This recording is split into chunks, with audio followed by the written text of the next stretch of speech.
देखिए कल दो इवेंट हुए, एक वित्त मंत्री जो जेनेट येलेन उनका, और दूसरा फेड का।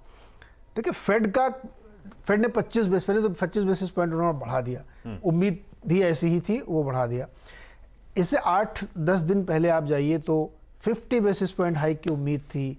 फिर 2-3 दिन बाद एकदम बैंकिंग क्राइसिस आ गई, बहुत बुरी तरीके से हुआ, तो बिल्ट ये हो गया कि एकदम स्किप कर देंगे। फिर लोगों को समझ में आया नहीं, अभी 25 बेसिस पॉइंट करेंगे। इन सब के बीच में उन्होंने 25 किया, जो जैसे कि उम्मीद मार्केट को थी। लोगों ने कहा कि स्किप करेंगे, तो उन्होंने कहा भी अपनी, हमने एक बार कंसीडर किया कि क्या इसको छोड़ देना चाहिए, लेकिन वो फिर उस जैसे ना कि आप एकदम नींद से जागे और आपको समझ में आया कि नहीं ये कर देंगे तो ज़्यादा गड़बड़ होगा, तो उन्होंने किया। उनकी कमेंट्री में 2-3 पॉइंट्स हैं जो बिल्कुल क्लियरली समझ लेना चाहिए। एक तो उन्होंने कहा कि मेरे लिए 2% एकदम सैक्रोसैंक्ट है, उस पर कोई कॉम्प्रोमाइज़ नहीं है, पहली बात। दूसरी बात उन्होंने कही कि हमने एक हाइक ली, अभी और हाइक हो सकती हैं। तीसरी बात उन्होंने कही कि 2024 के ऑनवर्ड्स हम शायद इस बात पे विचार करें। तो कमेंट्री जैसे उन्होंने कहा, लोगों ने कहा देखो कमेंट्री इनकी सॉफ्ट हो गई है, बिल्कुल सॉफ्ट हो गई है। तो पहले दिन से वो कह रहे हैं कि डेटा डिपेंडेंट है और हमारे लिए वो टारगेट है। तो अब इसका इंटरप्रिटेशन क्या ये माना जाना चाहिए कि वो डर गए हैं, थम गए हैं? बिल्कुल नहीं मानना चाहिए ये, क्योंकि मैं आपको एक अभी उदाहरण से समझाऊँ कि कैसे मिस इंटरप्रेट करता है फॉरेन मीडिया, खासतौर पर वेस्टर्न मीडिया। इसी पिछले 6-7 दिन के अंदर हम लोगों ने ये सब रिपोर्ट किया कि वहाँ की गवर्नमेंट ये कह रही है कि 100% बैंक डिपॉजिटर्स इंश्योर्ड रहेंगे, उनके पैसे इंश्योर्ड रहेंगे। ये सब जगह सारी मीडिया ने रिपोर्ट किया। जेनेट येलेन ने कल कहा कि मेरा ऐसा कोई विचार नहीं है, ना ही मैं ऐसा सोच भी रही हूँ कि सारे डिपॉजिटर्स को इंश्योरेंस दिया जाएगा। और अब ये बात निकल के आ रही है, एक्चुअली उन्होंने कभी कहा ही नहीं था, गवर्नमेंट ने कभी नहीं कहा था, ये मीडिया ने कहा था। That is important point. मैं बार बार कह रहा हूँ कि अब जैसे कल मैंने चूंकि उनकी पीसी सुनी है फेड की चेयरमैन की, इसलिए मैं किसी भी मीडिया रिपोर्ट की छपी हुई बात को नहीं मानूंगा, क्योंकि मैंने खुद सुना है उन्होंने क्या बोला है। इसलिए मेरा ये बिलीफ है कि इन्फ्लेशन से उनकी लड़ाई 2023 में घमासान चलेगी। अगर ये 2% के नीचे नहीं आएगा तो ये कितनी बार बढ़ाएंगे मुझे नहीं पता। एक बार तो खुद ही कह रहे हैं कम से कम और बढ़ेगी, 2-3 बार भी हो सकती है।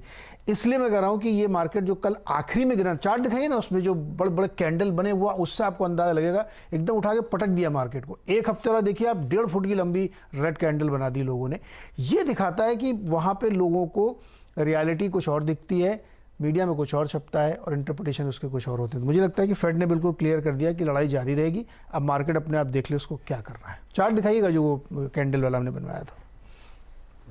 जाइए भाई, आखिरी गिरावट का मूड दिखेगा आपको, ठीक है। ये वो जब प्रेस कॉन्फ्रेंस खत्म हुई उसके बाद ये तो देखिए, ये जो लाइन सीधी दिख रही है ये प्रेस कॉन्फ्रेंस है। पहली बार मार्केट ने समझदारी दिखाई, वो बिल्कुल फ्लैट था, एकदम कुछ नहीं किया उसने। पहली बार मार्केट को आइडिया नहीं था करना क्या है, 50 को फिर धीरे धीरे थोड़ा होता गया। वीकली वाला दिखाइए आपको, उससे लगेगा कितना बड़ा कैंडल है। ये देखिए आप, ये आखिरी का कैंडल देखिए आप। तो इससे लगता है कि मार्केट को कहीं ना कहीं ये डर है अभी भी, और जब आप सिस्टम को सपोर्ट नहीं दे रहे हैं तो मार्केट कॉन्फिडेंस कैसे बनेगा? बैंकिंग सिस्टम को कोई सपोर्ट नहीं सरकार का, और 50% वहाँ के डिपॉजिट अनइंश्योर्ड है। तो ये अनुराग सिंह और पिया मिश्रा जो आखिरी 1 घंटे में जागे और उन्होंने फिर माल छोड़ा। तो ठीक है, ये है यूएस की कहानी। फेड ने 25 बेसिस पॉइंट दरों में बढ़ोतरी करी, जो मोटा मोटी एक्सपेक्टेड था। इस बैंक क्राइसिस के बीच में थोड़ा सा स्टेटमेंट थोड़ा सा बदला, तो लगा स्ट्रीट को कि थोड़े से डविश हो गए आगे के हाइक्स को लेकर लीडर जी, लेकिन कह रहे हैं डेटा डिपेंडेंट अभी भी रहेंगे, इन्फ्लेशन की फाइट जस की तस बनी रहेगी। पर ठीक है, थोड़ा सा वो हो गया।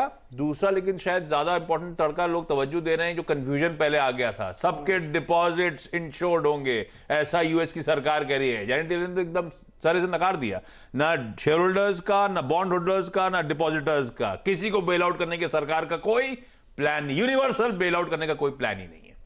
तो उसने भी मूड बिगाड़ दिया। कैसे देख रहे हो आप इस ओवरनाइट संकेतों को? ये तो एक्चुअली अच्छी बात है वैसे, फ्रैंकली। इससे